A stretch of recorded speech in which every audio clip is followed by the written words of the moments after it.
j'espère que vous allez tous bien. Alors on se retrouve avec la fameuse vidéo que j'avais en tête de faire depuis un moment.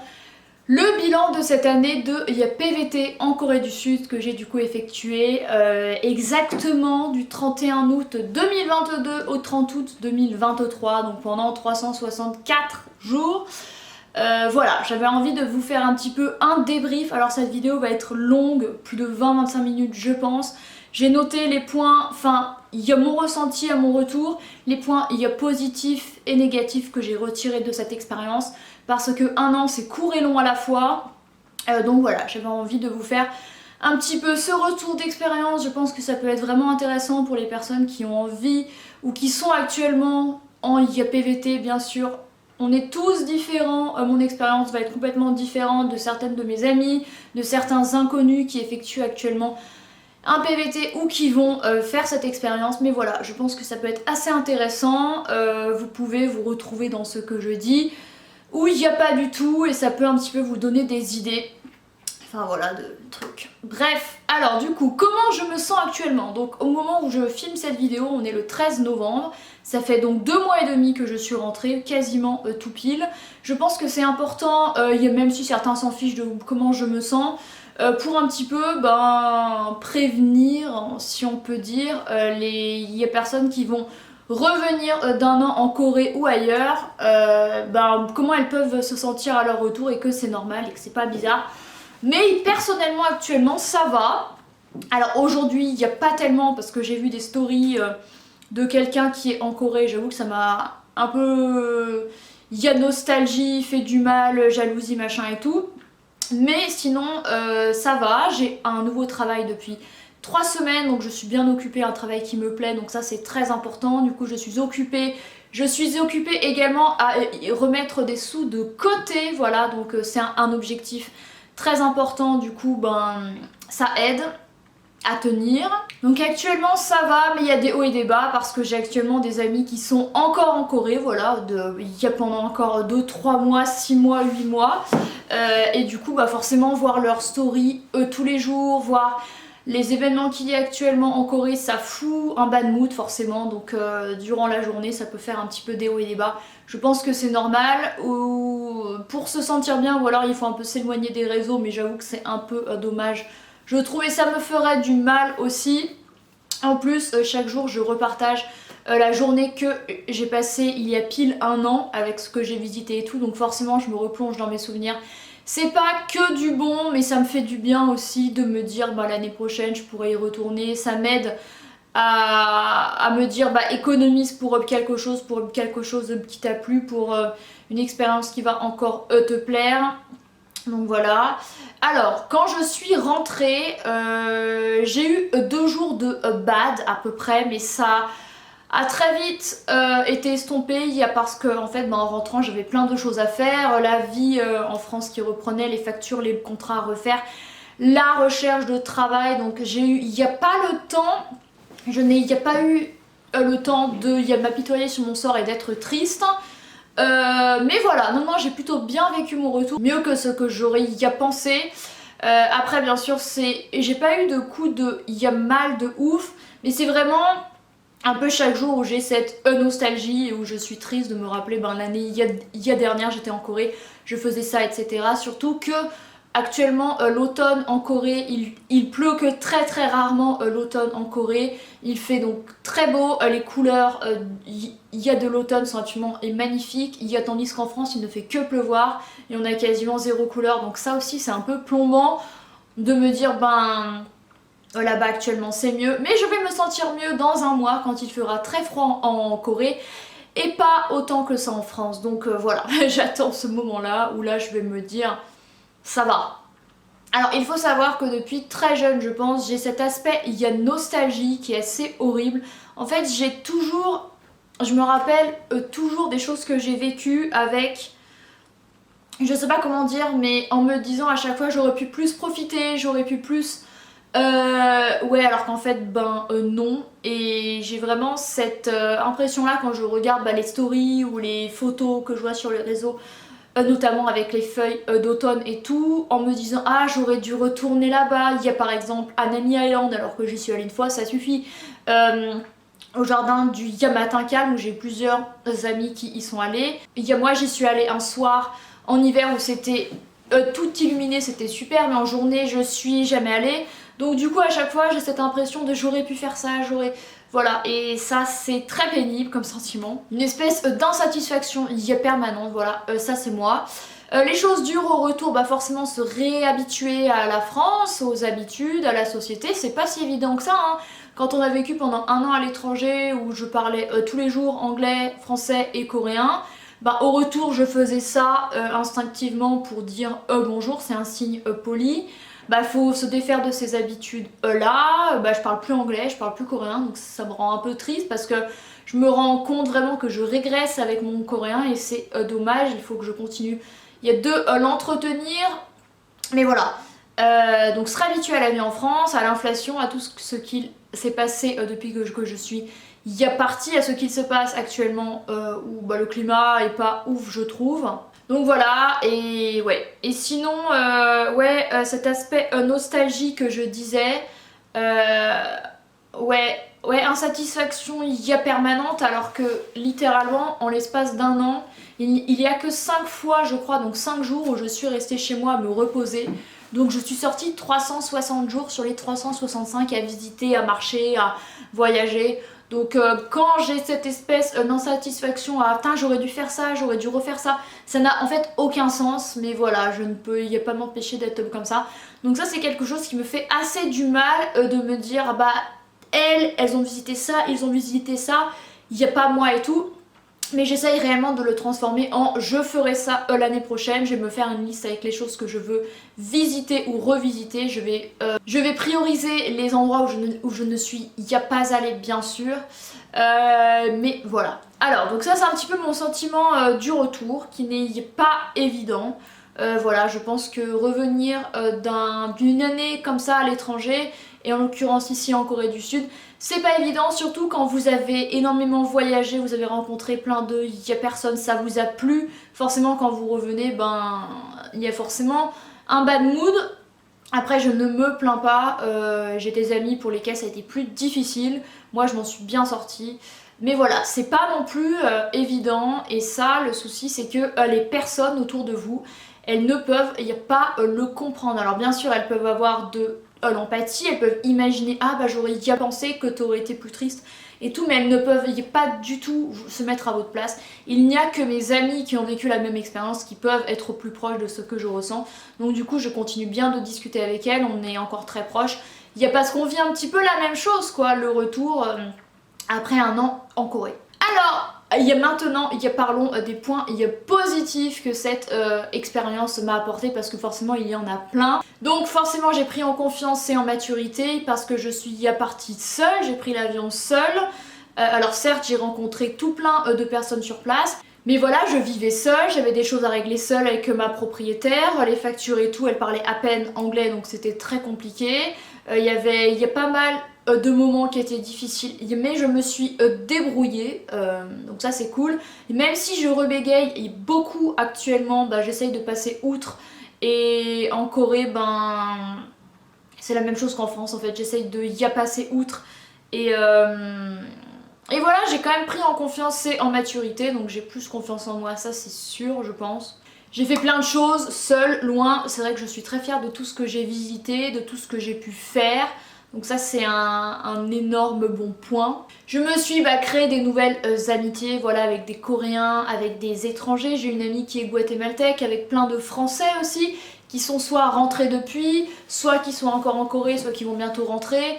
Mais je trouve ça absolument génial, c'est des personnes que je n'aurais jamais rencontrées si je n'étais pas partie en Corée. Et au moment où je filme, dans 3 semaines, je vais revoir 2 de mes très proches amis avec lesquels j'ai fait plein de choses en Corée. Parce qu'elle n'habite pas super loin en France, donc je trouve ça absolument génial. Et puis je suis toujours en contact très fréquent, voire quasi journalier avec certaines qui sont revenues ou qui sont encore en Corée. Je trouve ça absolument génial en fait, on se nourrit les unes des autres, on se passe des idées de trucs à faire, c'est un enrichissement mutuel et c'était vraiment très très cool. Pour mes amis coréens, parce que je vais mettre 2 gars dans le lot. Alors vous l'avez vu, j'ai fait plusieurs vidéos sur les Coréens qui m'ont déçu parce qu'il y en a plein qui étaient très décevants, ça ce sera évoqué dans un autre point. Mais en attendant, j'ai quand même 4-5 proches amis coréens, un garçon et 4 filles. Donc ça c'est très très chouette, on se parle très régulièrement, c'est sûr, j'espère énormément qu'on se reverra l'année prochaine sans faute, mais c'est une richesse incroyable et si j'étais pas allée en Corée, je les aurais jamais rencontrés. Si je ne m'étais pas intéressée à la Corée, si je n'avais pas commencé à apprendre le coréen, on ne se serait jamais rencontrés parce qu'il y en a un qui ne parle pas du tout anglais. Le gars a 25 ans, on parlait qu'en coréen. Et ben si je n'avais pas le niveau que j'ai en coréen, qui est loin d'être énorme, hein, mais qui est suffisant pour communiquer un minimum, voire un petit peu plus, et ben sans ça, on n'aurait jamais pu être amis. Donc c'est super... Franchement, je suis fière de moi de m'être dit, ben apprends cette langue et grâce à ça, tu vas pouvoir te débrouiller sur place, rencontrer des gens. Et grâce à ça, j'ai pu rencontrer, il y a des patrons d'un restaurant à Séoul qui ne parlent pas du tout anglais aussi. C'était un petit peu mes parents coréens qui m'ont énormément aidée. Ils m'ont réservé une voiture lorsque j'étais en Corée. Elle m'a acheté une couverture chauffante sur Coupang, qui était un site sur lequel je ne pouvais pas commander. Aussi, le truc qui m'a fait du mal, c'est que récemment, en fait, c'est de voir que les choses changent en Corée et qui sont différentes de comme elles étaient lorsque j'y étais. Je m'explique. Il y a des cafés qui ferment, que j'aimais bien. Il y a un restaurant il y a un homme et d'une femme coréen chez qui j'allais très souvent, c'était un petit peu mon QG en fait en Corée, qui était un petit peu dans mon quartier, qui ferme et ils vont aller ailleurs dans une autre ville. Et ça c'est quelque chose qui m'a énormément fait de mal et j'ai chialé comme une grosse merde pour la fermeture de ce restaurant, mais je pense que c'était un petit peu un mix de sentiments, de sensations et d'émotions relatives. En fait, ben je ne vis plus en Corée, les choses changent. Les choses changent aussi en France et quand j'y retournerai, ce sera différent de ce que j'ai connu en fait. Et c'est un petit peu cette perte de repères et cette perte de... Ouais, cette sensation, bah les choses seront différentes quand je reviendrai, qui m'a fait pas mal de mal dernièrement. Voilà. J'ai fait des nouvelles rencontres, j'ai vécu énormément de choses, alors des choses bien et moins bien, mais de façon générale ça m'a aidé vraiment à grandir, à prendre en maturité, en confiance, parce que c'est pas si évident hein, de y partir comme ça seule à l'étranger, mais quand on me le dit, par exemple, quand ma mère m'a dit je suis super fière que tu sois partie comme ça, enfin c'est un truc de fou, et ben moi je l'ai pas du tout vécu comme ça, je me suis juste dit je peux le faire, la Corée a rouvert, j'ai envie d'y aller, j'ai pas de travail fixe, on y va, je n'ai jamais ressenti ça comme oh, ouah je suis trop courageuse et tout, c'est juste j'ai envie, je peux, j'y vais quoi. J'ai énormément forcément voyagé, visité. Quand je vous disais que je suis restée chez moi que 5 fois dans l'année, c'est vrai. En fait j'étais en Corée pour visiter, voilà, j'ai fait le choix de ne pas travailler, j'en ferai sûrement une autre vidéo. Mais du coup je me suis dit je suis en Corée, c'est pour améliorer mon coréen et en prendre un maximum plein les yeux, plein la tête, des souvenirs, prendre plein de photos, être vraiment confrontée à ce choc des cultures et en voir un maximum quoi, parce que si je ne travaille pas, autant visiter un maximum, sinon je reste en France. C'était un petit peu mon état d'esprit. Donc j'ai visité des villes connues comme l'île de Jeju, je suis allée à Busan, à Jeonju, voilà là c'est les trucs un petit peu classiques. Mais aussi je suis très contente d'être allée dans des villes, il n'y a pas très loin de Séoul, il n'y a pas forcément très connues, comme il y a Namyeongju, comme Gwangju, mais au sud-est de Séoul. Je suis allée à Gunsan, je suis allée à Daejeon, certains endroits où personne ne me les avait recommandés et m'avait dit mais pourquoi tu vas là-bas? Et même si c'était des villes, il n'y a pas forcément hyper intéressantes ou il n'y a pas les meilleurs souvenirs que j'en retire, comme je ne sais pas moi par exemple on va dire quand je suis allée à Guri avec mon amie Amandine, effectivement Guri c'est pas la ville du siècle, mais on a quand même passé une super journée, il y a parce qu'on était ensemble, il y a parce qu'on a visité des chouettes choses, donc voilà. Et ça j'ai trouvé, franchement je me bénis d'avoir eu autant de motivation, de force et d'envie, parce que je vous avoue que c'était une année, alors il y en a qui se foutent de ma gueule et ça m'énerve, Quand je dis que c'était une année épuisante, certes je ne travaillais pas, mais je visitais tous les jours, je marchais entre 10 à 15 km par jour, c'était fatigant quoi. Et la fatigue aussi due à la difficulté de communiquer avec les autres, et j'y reviendrai dans un autre point. Mais voilà, c'était une année quand même épuisante, très clairement, avec tout ce que j'ai fait, tout ce que j'ai vu. Mais j'ai fait et vu un nombre incalculable de trucs. C'est vrai que c'est difficile de se dire j'aurais pu faire plus, même si au fin fond de moi, je me le dis. Et ça me rassure de voir que j'ai des amis qui me disent mais il y a tellement fait de trucs, c'est incroyable. Et là je me remémore tout ce que j'ai fait et je me dis ouais quand même. Donc ouais, j'en ai vraiment profité. Il y a des villes où je suis retournée plusieurs fois, comme Jeonju, j'y suis allée 2 fois, Daejeon 2 fois, Busan j'y suis allée 4 fois, Gangneung 2 fois. Je suis allée aussi dans des villes qui étaient, il n'y a pas forcément, dont je n'entendais, il n'y a pas forcément, il y a parlé de ouf, comme Mokpo, comme quoi par exemple, Yapong un peu quand même, comme... Ouais voilà, et c'est cool, c'est cool. J'ai bien sûr appris plus sur la culture coréenne, c'était un petit peu le but, avec forcément un petit peu le choc des cultures, mais aussi grâce au musée, au palais, aux choses que j'ai visitées, j'en ai appris plus sur la culture coréenne. En visitant, il y a par exemple les villes de Gyeongju et Gwangju qui étaient les capitales de l'ère Baekje et Silla, j'en ai appris plus sur la Corée, c'est hyper intéressant quoi. Et si on reste en France, on peut se cultiver sur l'histoire de la Corée bien sûr, mais ça ne vaut pas quand on s'y trouve directement et quand on voit les lieux en vrai, c'est hyper fort comme sentiment. Et moi je sais que y a toujours été attirée par... Il y a l'Asie, donc au début c'était le Japon. Quand je suis allée en Indonésie, à Bali, j'étais vraiment genre waouh, remuée énormément. En plus ils sont bouddhistes et la culture bouddhiste c'est quelque chose que j'aime énormément, j'aime...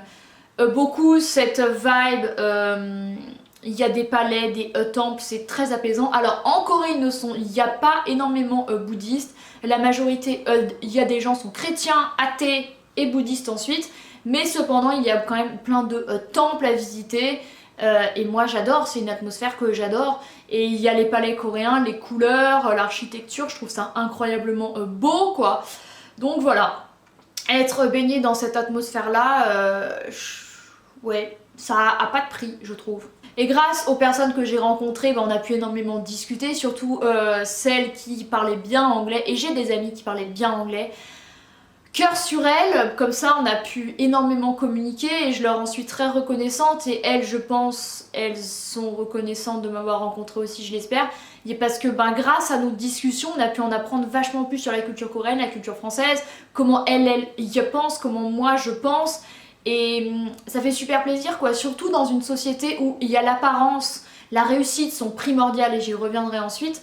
Mais ça m'a fait beaucoup de bien de me dire ces personnes là que j'ai en face de moi travaillent dans la société coréenne, sont coréennes, ont la pression des personnes coréennes, mais elles sont y a tout de même ouvertes sur le monde, elles y parlent anglais, elles veulent voyager ou elles voyagent un peu, et elles ne sont y pas étriquées comme énormément de personnes avec travail, mariage, réussite, apparence, argent, succès, ce genre de diktat que énormément de Coréens ont.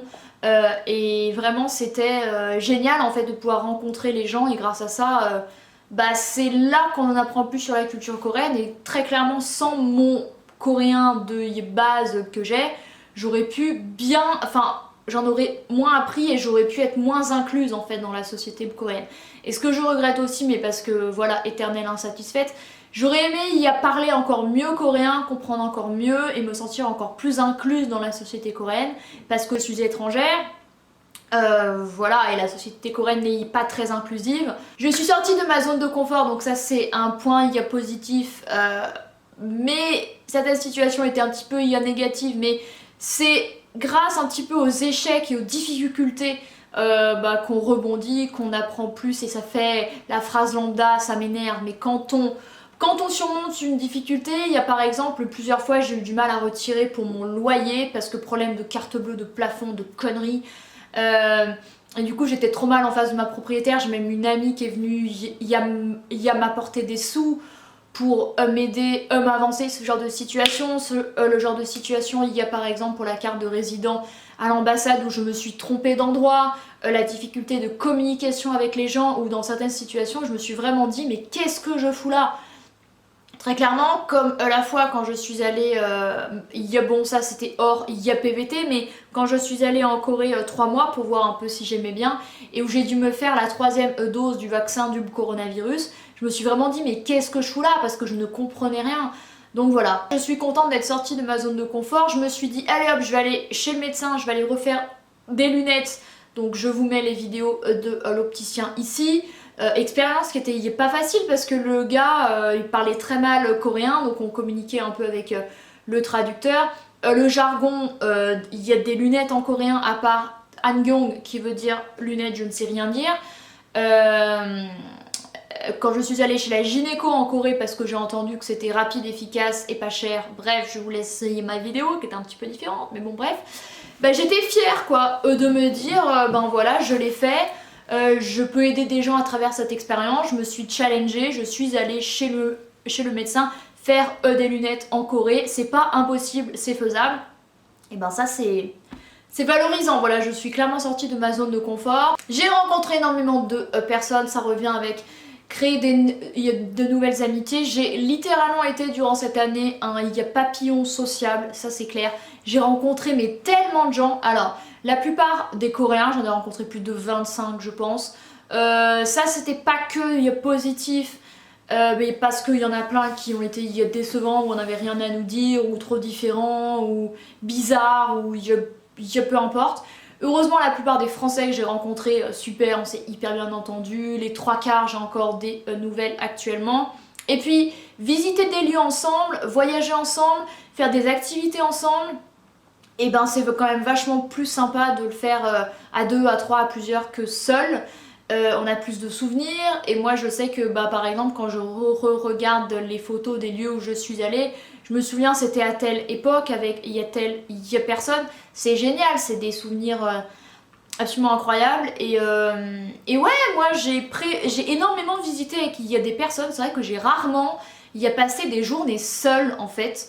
J'en ai quand même passé, mais c'est pas les journées les meilleures. Alors il y a parfois c'est important de se retrouver sur soi. J'avais aussi besoin de journées seules, par exemple où j'étudiais le coréen, où je me faisais une visite seule, marcher seule, visiter une galerie seule, manger seule. Mais c'est pas les moments que je préférais, genre une journée seule pour 6-7 jours entourés. Voilà, c'était un petit peu mon ratio. Ouais, et puis aussi grâce à ça, bah, j'ai pu avoir tout plein de photos absolument incroyables de moi dans des décors en Corée, parce que bah, quand t'es seule, difficile de faire des photos. Et voilà, ça crée des souvenirs de ouf, et puis on a tout plein de trucs à nous raconter. Ah bah tu te rappelles quand on a visité ça, tu te rappelles ce qu'on avait vécu, alors que quand on a vécu un truc seul, ben c'est pas le même sentiment quoi. Et le dernier point des aspects positifs, bah, c'est la fierté de m'être jamais découragée, de m'être jamais... Alors, je n'ai jamais eu le mal du pays, certains me l'ont demandé et étaient surpris, ben non, je n'avais pas le mal du pays. La France, c'était pas un endroit non plus dans lequel je me sentais ultra bien. Il y a l'insécurité, le climat, il est pas ouf et tout. Je sais pas, c'est... Moi j'avais envie de faire cette année en Corée, j'étais en Corée, c'était pas pour être nostalgique de la France. Pour moi non, je rencontrais des personnes que je pouvais voir que pendant un an, il y a ma famille, mes amis en France, j'allais les revoir, enfin au bout d'un moment il n'y avait aucune raison d'être triste. Donc voilà, ouais je me suis jamais découragée même dans les situations où c'était difficile comme chez l'opticien, chez la gynéco, dans certaines situations où on avait du mal à communiquer, je me suis jamais laissée décourager, donc ça c'est bien. Les aspects négatifs, on y arrive. Alors, je pense que le plus gros point, c'est que j'ai été déçue des Coréens. Les Coréens ne sont pas du tout comme les Coréens que vous voyez dans les dramas. C'est évident, mais pas pour tous, c'est pour ça que je le dis. Non, les Coréens ne sont pas hyper généreux, hyper polis, hyper respectueux. C'est pas les oppas qui vous attendent sous la pluie avec le parapluie, qui vous refont vos lacets et tout. Alors oui, il y en a, mais la plupart des Coréens que j'ai rencontrés, et il y en a beaucoup qui étaient égoïstes, qui vous ghostent, qui pensent qu'à leur gueule, qui ne sont pas fiables, qui disent ouais on se revoit et non, donc ils mentent. Alors je vais pas mettre tout le monde dans le même panier bien sûr, mais j'étais déçue des Coréens de façon générale. Ouais, voilà, il faut aller en Corée pour comprendre comment sont les Coréens. Et même sans quelqu'un individuellement, le peuple coréen de façon générale, vous allez dans le métro, ils agissent tous de la même façon, ils sont comme ça sur leur ya téléphone. Aucune personnalité propre, on dirait des robots. Ils s'habillent tous de la même façon. Ils en ont rien à foutre de vous, ou ils vous dévisagent ultra bizarrement, donc il n'y a pas très ouvert d'esprit. Ils sont très matrixés par la société et par les dictates qu'ils reçoivent, donc de réussite, de carrière, d'argent, il y a de mariage et tout. Alors de moins en moins bien sûr, certains sont totalement opaques à ça et heureusement, mais de façon générale les Coréens c'est un peuple, faut y aller pour le comprendre. Donc c'est vrai que les Coréens de façon générale ils m'ont bien saoulé, et notamment les vieux, j'avais tous envie qu'ils crèvent, littéralement c'est fort, mais je vous jure les vieux en Corée faut le vivre pour le comprendre, vraiment. Voilà, donc ouais, il y a déçu des Coréens de façon générale. J'ai même plus envie de y parler à de nouvelles personnes parce que je me doute fortement qu'on ne se verra jamais, ou alors qu'on se verra une fois et qu'on n'aura plus rien à se dire et qu'il me dira bon on se reverra et en fait non. Donc voilà, je vous ai fait suffisamment de vidéos sur les Coréens. Une autre difficulté vraiment à prendre en compte, ouais, un aspect vraiment négatif durant cette année, mais c'est quelque chose que je savais, c'est le climat. Le climat en Corée est très difficile. Ils ont des hivers très très froids, on est allé jusqu'à moins 25, un jour de fin janvier. Et l'été, il fait ressenti 42-45 avec 80% d'humidité. Vous sortez 5 minutes le nez dehors, vous êtes trempé. Donc ça, c'est quand même quelque chose, un gros paramètre je trouve à prendre en compte si vous voulez y passer une année en Corée, parce que ça rend le séjour forcément un peu moins sympathique quand vous avez 5 couches de vêtements sur vous, que vous crevez de froid, ou que vous êtes en mini-jupe et en débardeur et que vous transpirez par tous les pores de votre peau. Voilà, c'est un truc à savoir, c'est propre au pays, c'est comme ça, c'est le climat qui est comme ça, mais ça joue. Voilà, forcément, ça joue. Il y a la pollution aussi joue parce que, surtout en hiver et au printemps, et quasiment il y a toute l'année en fait, Séoul est assez pollué, voilà. L'indice varie, mais par exemple on a généralement un jour de vert, donc un jour d'air pur, il y a d'air bon on va dire, pour 8-9 jours il y a d'air moyen à mauvais, donc ça c'est vraiment quand même un truc à prendre en compte. Donc si vous avez des difficultés respiratoires, des allergies, ou je sais que j'ai eu une amie, sa peau elle s'est empirée, il y a la mienne c'était pas fou non plus. J'ai une rhinite, heureusement mon nez ne s'est pas empiré, mais vous pouvez avoir des maux de gorge, des problèmes de peau, de cheveux. Moi j'avais les cheveux qui graissaient hyper vite à cause de la pollution. Voilà, c'est pas les choses les plus essentielles de la vie qui vont être les plus graves durant cette année en Corée, mais c'est quand même un truc à prendre en compte qui est important. Voilà, donc le climat de la Corée, j'espère vraiment qu'ils vont faire des efforts au niveau écologique, parce que les Coréens ne sont pas très concernés écologiquement, hein. C'est eux et leurs petites personnes, mais quand il s'agit de penser à la planète, là il n'y a plus personne. J'exagère un peu, certains font attention et tout, mais c'est vraiment pas la majorité, croyez-moi. Alors, un autre point, troisième, que j'ai mis aussi important, je trouve, que la déception des Coréens et le climat qui est difficile. Du coup, pour revenir au climat un petit peu plus rapidement, de mars, on va dire de mi-mars à début juin, le climat nickel, septembre, octobre, à novembre très bien aussi. On a eu la chance l'année dernière qu'il fasse encore très bon jusqu'au genre 25 novembre où j'étais encore en veste. Petite veste, il faisait encore 12 degrés, donc ça c'était incroyable. Cette année il fait déjà froid bien plus tôt que l'année dernière, donc j'ai bien choisi mon année. Je suis fière de moi. Donc j'allais venir à l'autre point qui est important. Alors, comme je le disais, la Corée est un petit peu obsédée par la réussite. C'est un pays qui a que 70 ans. Ils se sont faits seuls, ils ne peuvent compter que sur eux-mêmes. Leur économie actuellement est très bonne. Elle est en compétition avec plein d'autres grandes puissances. Et du coup, ils accordent une importance extrême à leur avenir, à leur projet de vie, à leur travail, à leur carrière, à leur réussite, à l'argent et au diplôme bien sûr. Et du coup, forcément, je me suis sentie inférieure par rapport à eux. Il n'y a pas parce que je ne travaillais pas. Alors je me disais, moi je voyage, j'en apprends plein sur la Corée, eux n'apprendront certainement jamais autant sur la France et sur ailleurs. Donc chacun sa richesse, eux c'est peut-être la richesse d'être fiers de leur travail et de leur réussite, être riche financièrement. Moi non, mais c'est plutôt moi une richesse psychologique et de souvenirs et tout. Mais je me suis sentie inférieure dans le sens où je me suis dit, ben j'ai pas de diplôme comme eux, j'aurai jamais un travail comme eux. Et j'avoue que tous les voir surdiplômés, à tous étudier, avoir des postes à responsabilité de ouf, je me suis sentie complètement à côté de la plaque. Et même par rapport à des amies françaises que je me suis faites sur place, je me suis rendu compte que j'étais vraiment décalée par rapport à eux, parce que j'ai que une certification d'une école sur internet, j'ai pas de licence, il y a de master. Et je vous avoue que c'est quelque chose qui me fait me sentir mal.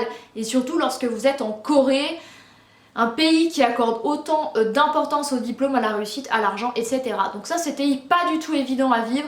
Il n'y a pas quelque chose que j'ai ressenti bien sûr tous les jours et qui me faisait me sentir mal chaque jour, mais quand même. Je me suis rendu compte de la difficulté d'y vivre longtemps, sur du long terme. Admettons un jour si je veux y retourner pour 1 an, 2 ans, 3 ans. Le premier problème c'est l'obtention du visa, voilà, la Corée c'est pas la France où quasiment tout le monde peut habiter sans problème. En Corée, non, c'est hyper compliqué d'obtenir un visa. Visa de travail, non, je ne me vois pas travailler dans une entreprise coréenne, c'est pas possible, j'ai pas envie d'être un esclave. De deux, je ne serai jamais prise parce que je n'ai pas de licence de master ou je ne suis pas bilingue coréen, donc j'ai quasiment aucune chance d'obtenir ce visa. Le visa est marital, j'ai pas envie de y dépendre d'un Coréen pour rester en Corée, c'est pas du tout... non. Voilà, bref. À ça s'ajoute la difficulté de communication, la différence culturelle qui est parfois très difficile. Le climat, comme je vous le disais, là il y a pollution qui joue un gros rôle sur les points négatifs de quand vous habitez en Corée. Je me suis rendu compte que ce serait très compliqué si je veux y retourner. Donc pour l'instant dans ma tête ce sera en vacances 2, 3, 4 semaines.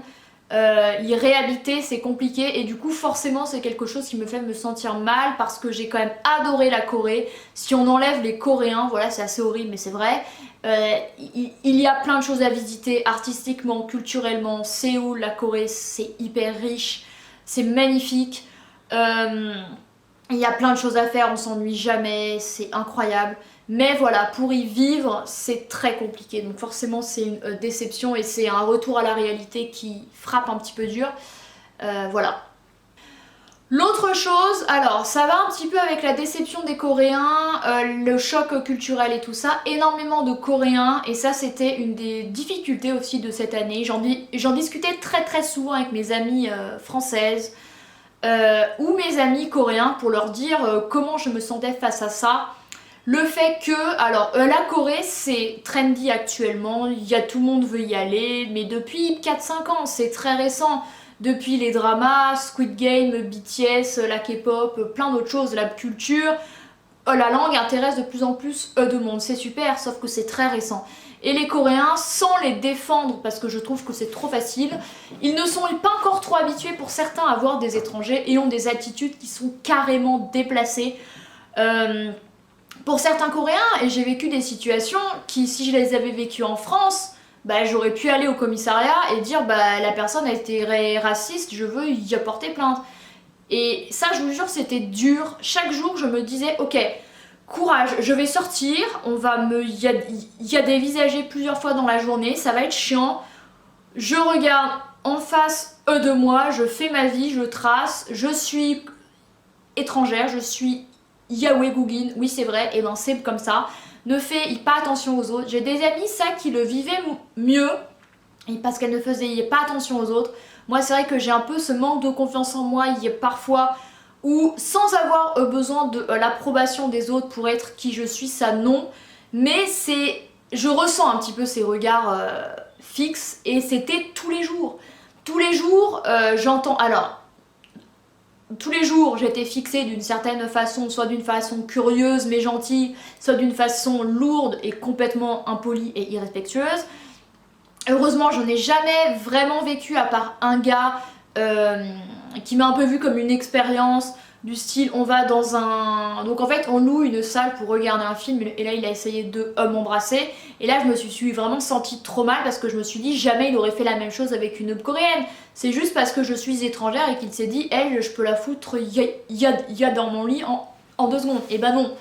Donc voilà, cet aspect de se sentir un peu monstre de foire et un peu... et de faire, il y a tache dans le décor, ça c'est quelque chose qui n'était pas du tout agréable, c'est pour ça que j'ai hâte que la Corée évolue à ce niveau-là, arrête de fixer et arrête de regarder hyper bizarrement les étrangers parce que ça ne se fait pas vraiment. Alors à Séoul, moins que si vous allez dans d'autres villes moins touristiques, mais il y a par exemple à Andong, à Pohang, j'ai vécu des situations mais aberrantes, je vous laisserai ma vidéo ici, mais c'est pas normal. Alors ouais, c'est des vieux qui voient rarement des étrangers, mais bon, les étrangers, vous regardez bien des séries un petit peu étrangères, vous savez bien qu'on existe. Au bout d'un moment, c'est bon quoi. Et moi j'en ai ras le bol. Et il y a des fois j'avais envie de les frapper parce que je me suis dit mais arrêtez de me regarder comme ça. Moi si je fais ça avec un gars qui est asiatique ou noir en France, ça ne se fait pas, point barre. Donc voilà, faut aussi faire avec la société et se dire ouais mais ils ont pas l'habitude et tout. Mais c'est un peu trop facile de dire ça. Ça excuse certaines situations de racisme que j'ai pu vivre ou que j'ai vu sur d'autres, il y a personne. Et c'est trop facile. Mais ça c'est vraiment quelque chose qui est lourd. Être étranger en Corée, ce n'est pas facile. Alors certaines personnes le vivent bien, mais je pense que chaque jour, c'est quand même pas évident quoi. Et puis certaines personnes, comme certains Coréens que j'ai pu rencontrer, vous considèrent littéralement comme des expériences, vous accordent moins de respect et d'importance qu'aux Coréennes, ils agissent complètement différemment avec vous, d'avec une fille si elle était coréenne. Alors certains bien sûr non, ils agissent normalement ou ils sont respectueux et heureusement, mais il y en a beaucoup qui agissent vraiment différemment, croyez-moi. Et ça, je trouve pas ça normal.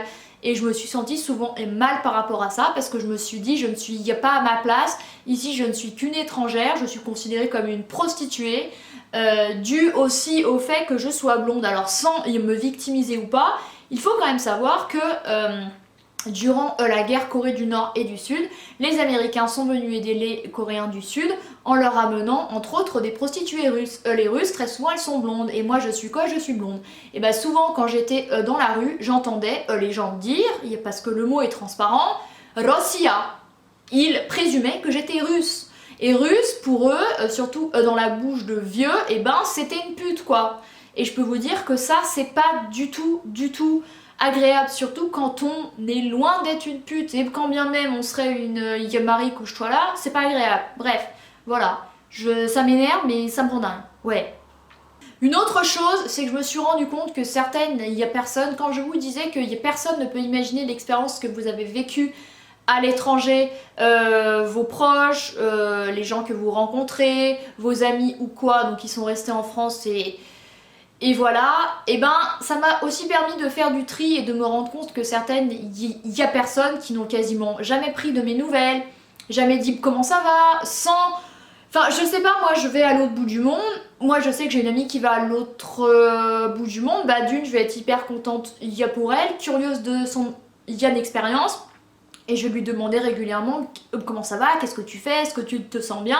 Ça me semble être la base quoi. Et ben j'ai plein d'amis, enfin de connaissances ou même de la famille qui quasiment prenaient jamais de mes nouvelles parce que pour eux c'est soit ils s'en foutaient, soit ils avaient autre chose à foutre, soit pour eux c'est incompréhensible de partir 1 an à l'étranger, c'est complètement éloigné de leur vie en fait et du coup ben ils ne voient aucun intérêt à faire ça et du coup ils ne prennent aucune nouvelle. Voilà, j'ai quelqu'un de proche dans ma famille, c'était ça. Et ben c'est comme ça, je me suis dit il est comme ça, mais ça fait chier de se dire ben c'est quelqu'un de ma famille et il en a rien à foutre en fait. Et ben c'est pas grave. Moi j'ai vécu un truc de ouf, il ignore le millième de ce que j'ai vécu, ben ça nous éloigne encore plus, mais c'est comme ça. Et du coup ben je me fais une raison et je me dis ben c'est comme ça en fait. Et je trouve ça super triste. Mais voilà, c'est la vie. Donc voilà, je crois que j'arrive au bout de cette vidéo, elle aura duré, là j'en suis à 42 minutes.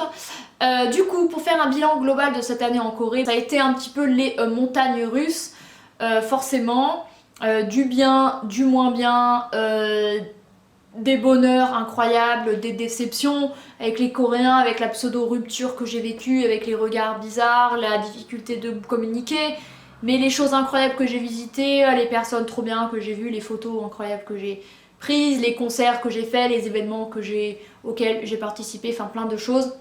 Ça a été une année hyper riche en plein de choses. Je reviens sans argent, donc là c'est vraiment le temps y a d'économiser. Donc tandis que certains ont une maison, un CDI, un chien, les vacances à Port, Camargue qui sont organisées, et ben moi j'économise pour repartir, voilà, chacun sa vie, chacun voilà, et ne mettez pas la pression, ou ne vous mettez pas la pression à vous-même qui avez vécu cette expérience de bah quand je reviens, faut que je revienne à la norme, un CDI, une maison et je reste ici parce que personnellement j'ai un appartement, j'ai un CDI et un boulot qui me plaît vraiment, il y a beaucoup, mais je sais qu'à terme, je ne pense pas que dans 10 ans je voudrais encore vivre en France. Enfin je sais que à l'étranger, vivre en Corée, ça m'a plu, et même si c'est difficile, bah, je suis au courant des difficultés et des problèmes qu'il y a en Corée, et il y en a plein. Mais je sais que pour certaines raisons, j'ai aimé y vivre et j'aimerais y revivre un petit peu, voilà, pour un temps. Mais voilà, ça m'a y permis d'en apprendre plus sur moi-même. Forcément, c'est aussi une expérience, ça dépend pour qui bien sûr, mais qui vous fait vous remettre en question, qui vous fait douter encore plus, qu'est-ce que je veux faire de mon avenir, qu'est-ce que je veux, voilà. Et c'est vrai que surtout quand on est entouré de Coréens qui sont un peu plus carrés que vous, qui veulent un travail, tac, planqué et ne plus y bouger, comme le mec avec lequel j'étais pendant 2-3 semaines, lui c'était... Vraiment je me suis sentie mal à cause de lui, parce que d'une il me reprochait qui j'étais, le fait que j'étais quelque chose, super, le fait que j'étais quelqu'un qui parlait, qui s'exprimait, qui parfois jurait, qui parlait un peu fort, il me reprochait aussi de ne pas avoir d'ambition, de ne pas vouloir travailler en Corée, et de ne pas avoir ces soucis de qu'est-ce que je fais dans 5 ans, comment je vais avoir de l'argent, tandis que lui, hyper carriériste, hyper il est porté sur l'argent et tout. Bon, on était à milieu l'un de l'autre et il me faisait me sentir mal, et même si je savais que cette année allait être super riche pour moi, et ben lui ne le voyait pas de cette façon. Et ça c'était pas évident. Même si vous avez confiance en vous, en votre expérience, en vos choix de vie, et que c'est un an sans travailler, c'est pas si énorme. On a le temps de faire plein de trucs, plein de choses qu'on n'aurait jamais le temps de faire que en vacances ou en 3 semaines de voyage. Mais voilà, faut essayer de s'éloigner de ces gens, surtout des Coréens qui ont leur avis sur tout, et même des Français qui ont leur avis sur tout et ne comprennent, il n'y a pas ce choix de vie, et ne se mettront jamais à votre place parce qu'ils n'en ont rien à foutre. Parce que rien que le fait de parler anglais, ils n'y voient aucune utilité, ce qui est complètement ridicule. Donc il y a le fait, de parler coréen et de vivre en Corée, c'est encore plus éloigné de la réalité. Mais vous savez ce que vous avez envie de faire, vous savez votre objectif, vous savez que ça va forcément vous apporter. Voilà, donc une année vraiment très riche. Voilà. Et je me suis dit plusieurs fois, ce serait trop cool de faire un truc en rapport avec les voyages en Corée, je sais pas moi, guide, je ne sais pas. Bref, voilà, j'espère que cette longue vidéo bilan du YPVT, de 1 an de YPVT en Corée, vous aura plu. Je pense que j'ai oublié plein de trucs bien sûr, mais de toute façon je prévois plein d'autres vidéos sur la Corée dans les semaines à venir. J'en ai encore plein. Voilà, cette année aura eu...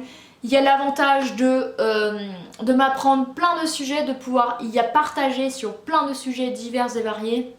Donc ça c'est quand même une richesse incroyable qu'on n'a pas en restant en France ici. Je ne dénigre pas il y a personne qui reste en France, bien sûr que non. Mais je m'adresse aux gens qui dénigrent les personnes qui vont à l'étranger. Ne dénigrez, il n'y a pas la richesse qu'apporte une expérience à l'étranger non plus, parce que c'est très important pour certains. Voilà, merci d'avoir regardé cette vidéo, j'espère qu'elle vous a plu. N'hésitez pas à lui mettre un pouce en l'air, et moi je vous retrouve très bientôt dans une prochaine, la semaine prochaine. Bye.